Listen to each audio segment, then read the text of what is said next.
Sveiki, brangus klausytojai. Su jumis Aušra ir podkastas 5 minutės.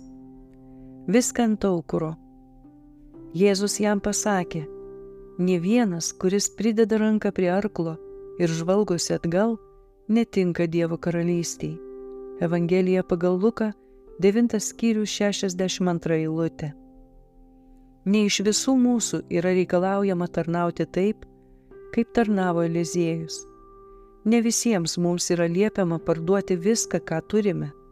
Dievas prašo, kad mes jo tarnavimui skirtume pirmą vietą savo gyvenime. Kad nė viena diena nepraeitų nepadarius ko nors tokio, kas pasitarnautų jo darbui žemėje. Jis nesitikė, kad mes visi atliksime tą patį tarnavimą.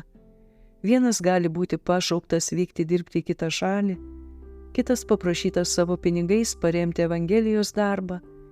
Dievas priima kiekvieną auką. Kas yra būtina, tai pašventimas savo gyvenimo ir visų savo norų. Tie, kurie pašvęs, išgirs dangaus kvietimą ir jam paklus. Pradžioje iš Eliziejaus nebuvo reikalaujama jokio didelio darbo. Jo mokytojų vis dar buvo kasdieninės pareigos.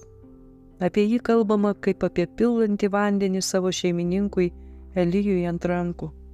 Jis buvo pasiruošęs atlikti bet ką, ko paprašytų viešpats, ir kiekviename žingsnyje jis mokėsi nusižeminimo bei tarnavimo. Po Eliziejaus prisijungimo prie Elijo jo gyvenimas nebuvo be gundymų. Išbandymų buvo apstu, tačiau kiekvieną kritinę akimirką jis pasitikėdavo Dievu.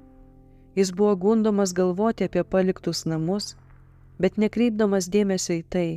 Uždėjęs ranką ant arklo jis pasiryžo nebesigręžioti atgal, o išbandymai parodė jį esant ištikimų suteiktam pasitikėjimui. Eliziejui lydint pranašą, jo tikėjimas ir ryžtas buvo dar kartą išbandyti.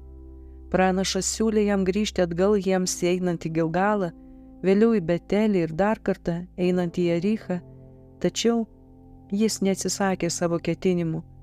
Elijas tarė Eliziejui, sakyk, ką galiu tau padaryti, kol nesu nuo tavęs paimtas. Eliziejus neprašė pasaulio garbės ar aukštos padėties tarp didžiųjų žmonių. Jis troško dvasios, kurią Dievas buvo suteikęs tam, kuris turėjo būti pagerbtas paėmimu į dangų. Jis žinojo, kad niekas išskyrus dvasią, buvusią Elijuje, negalėtų padaryti jo tinkamų užimti pareigų Izraelyje, kurioms jį pašaukė Dievas. Tai supratęs jis maldavo, prašyčiau leisti man paveldėti tavo dvasios dvigubai. Su jumis buvo podkastas 5 minutės ir Aušra.